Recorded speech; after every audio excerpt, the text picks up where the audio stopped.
கருவிகள் ஒடுங்கும் கருத்தினை அறிவித்து இருவினை தன்னை அருத்திருள் கடில்து தலமொரு நான்கும் தந்தென கருளி மலமொரு மூன்றின் மயக்க மறுத்தே 9 வாயில் ஒரு மந்திரத்தால் ஐம்புல கதவை அடைப்பதும் காட்டி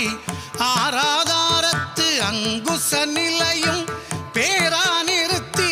பேச்சுரை அறுத்தே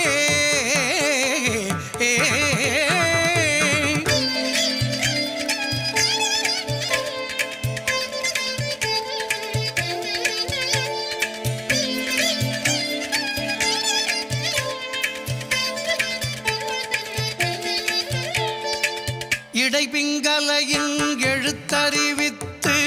கடையில் சுழுமுனை கபாலமும் காட்டி 3 மண்டலத்தின் முட்டிய தூணின் 4 பாம்பின் நாவில் உணர்த்தி குண்டலி அதனில் கூடிய அசபை விண்டெழு மந்திரம் வெளிப்பட உரைத்து மூலாதார